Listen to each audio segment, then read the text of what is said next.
Para a obtenção da vida eterna, é necessário crer em Cristo do modo que convém, ou seja, com arrependimento, fé e se submetendo totalmente ao seu senhorio, em prova de um verdadeiro amor por ele, guardando os seus mandamentos, pois somente os que permanecem nele e na sua palavra são de fato seus discípulos. Não basta, portanto, chamá-lo de Senhor, de se afirmar que se crê nele, que o ama e etc., mas que se esteja realmente unido a ele em um só espírito, observando, honrando, guardando toda a sua vontade, e sabendo que a operação da mente espiritual que recebemos na conversão é totalmente dependente dele, pois tanto o nosso querer quanto o realizar são efetuados por Deus e não propriamente por nós. Não temos na mente espiritual algo como um dispositivo eletrônico que ligamos e desligamos quando bem pretendermos. Não. É o Espírito Santo que tudo faz em nós e por nós para um fim proveitoso, de modo que somos inteiramente dependentes da sua vontade em tudo o que fazemos ou sofremos. No entanto, a oração, a adoração, o louvor e a meditação na palavra em espírito muito ajudarão a ativar a mente espiritual e assim suplantar a mente e a vontade carnais, bloqueando os pensamentos e desejos impuros e pecaminosos de toda sorte, pois estes não existem na mente espiritual, que sendo da nova criatura, é inteiramente santa, sem qualquer impureza ou outros tipos de pecados. É isto que explica o porquê depois que o crente entra na presença de Deus em espírito, toda perturbação, temor e pecados de sua alma vão embora e são substituídos por um sentimento de leveza e pureza, que não é de origem da natureza terrena, mas da celestial. Assim, toda árvore boa produz bons frutos, porém a árvore má produz frutos maus. Não pode a árvore boa produzir frutos maus, nem a árvore má produzir frutos bons.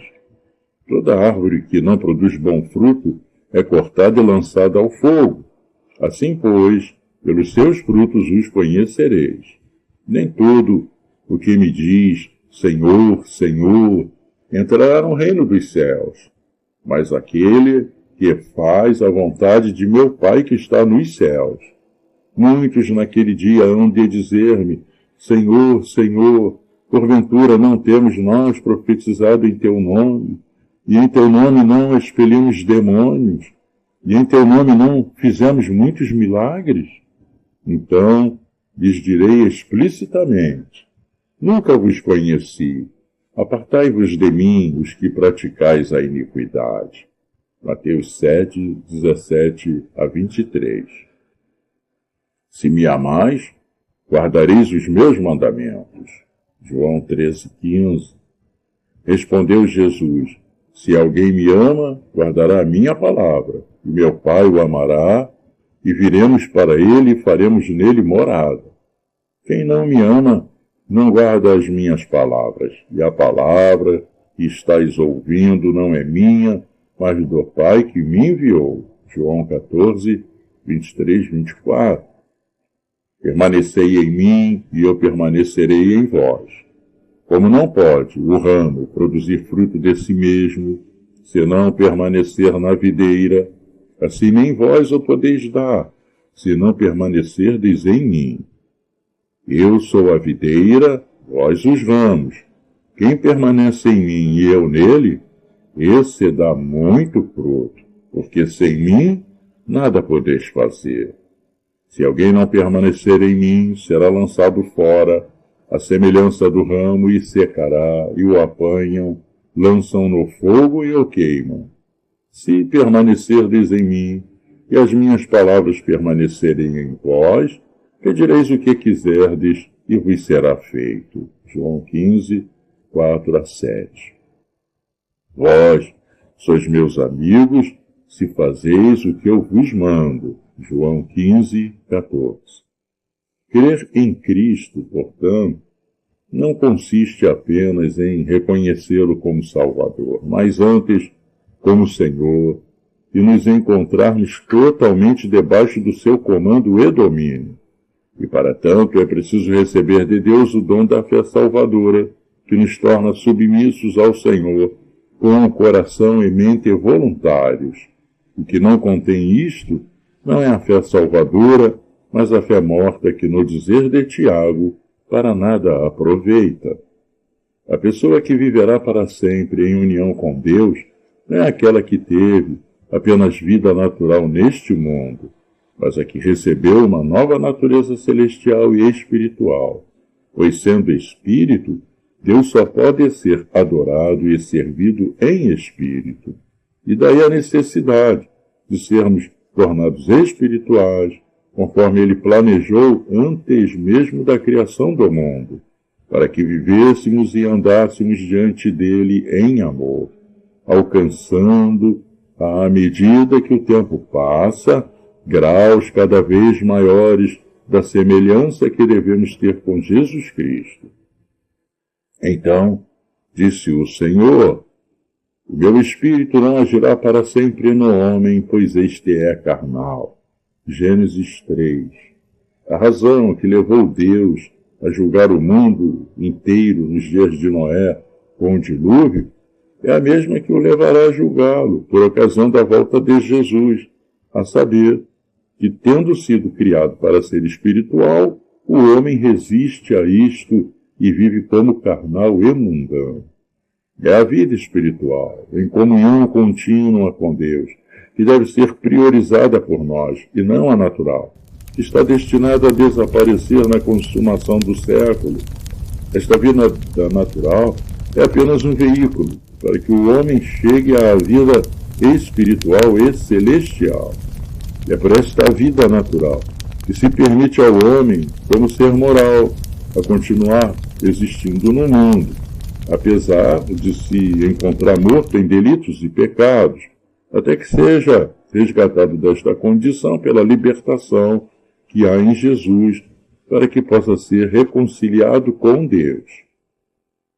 Mesmo tendo Deus recomeçado o repovoamento da terra, através de Noé e sua família, nós temos o testemunho das Escrituras, que uma grande parte da humanidade tornou a viver de modo inteiramente carnal, resistindo ao Espírito Santo, e isto vemos principalmente no episódio da construção da Torre de Babel, e na idolatria que se espalhou por todas as partes do mundo antigo, e o próprio Abraão vivia em um país idólatra, em Ur dos Caldeus, de modo que, através dele, Deus formaria uma nova nação, a de Israel, para se revelar através da mesma, mas por cerca de 1.400 anos, que foi o tempo de duração da antiga aliança, ou dispensação da lei, em que vigorava ainda o pacto das obras feito com Adão, em que se exigia dos professantes que fossem exatos no cumprimento de toda a lei para terem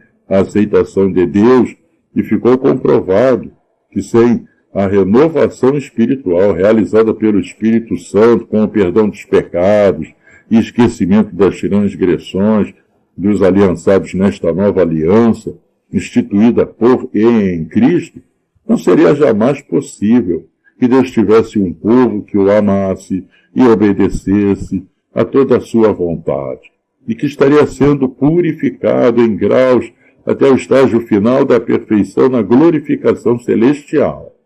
Israel sempre andou de modo contrário a Deus, e por isso foi sujeitado às maldições e castigos previstos na antiga aliança, sendo sujeitado a servir a várias nações idólatras, a serem levados cativos pela Síria e Babilônia, e por muitas outras formas de juízo divino que os conduziu à pior forma de castigo, que consiste na condenação eterna, pelo impedimento de se entrar no descanso eterno de Deus.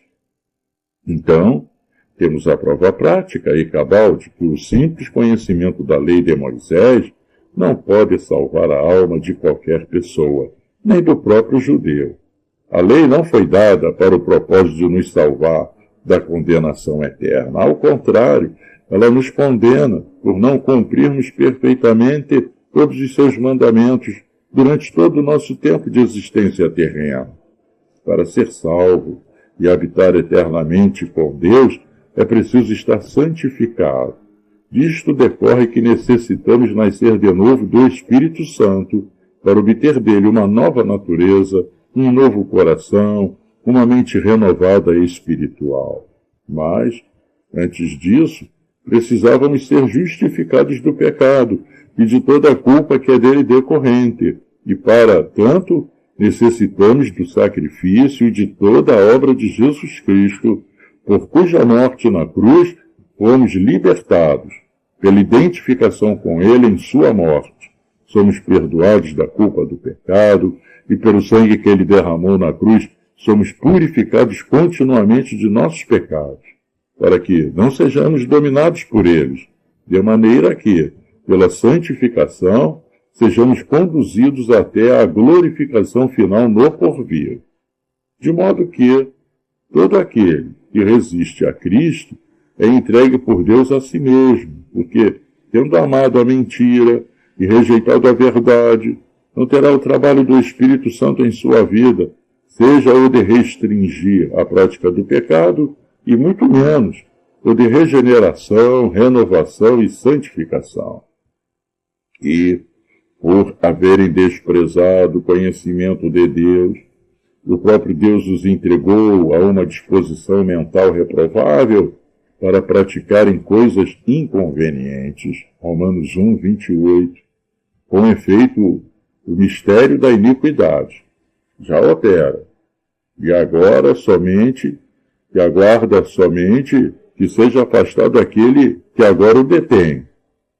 Então, será de fato revelado o iníquo, a quem o Senhor Jesus matará com o sopro de sua boca e o destruirá pela manifestação de sua vinda.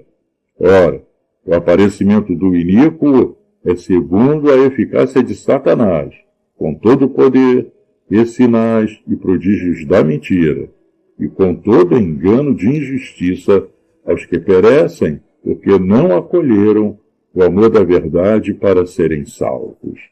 É por este motivo, pois, que Deus lhes manda a operação do erro, para darem crédito à mentira, a fim de serem julgados todos quantos não deram crédito à verdade, antes, pelo contrário, se deleitaram com a injustiça.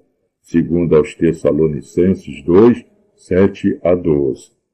A diminuição da restrição do pecado pelo Espírito Santo, como a que temos observado em todo o mundo em nossos dias, é a principal causa da multiplicação da iniquidade a que se referiu nosso Senhor Jesus Cristo, a qual esfriaria o amor de muitos e precipitaria a sua volta para julgar a terra em uma grande dissolução, com maior intensidade do que a vida com o dilúvio nos dias de Noé, a qual, a propósito, foi também devida à multiplicação da iniquidade em toda a terra, e cuja causa principal foi a retirada da restrição do pecado pelo Espírito Santo por 120 anos seguidos, conforme testificam as Escrituras. Daí Jesus ter dito que a sua volta se daria conforme havia sido nos dias de Noé.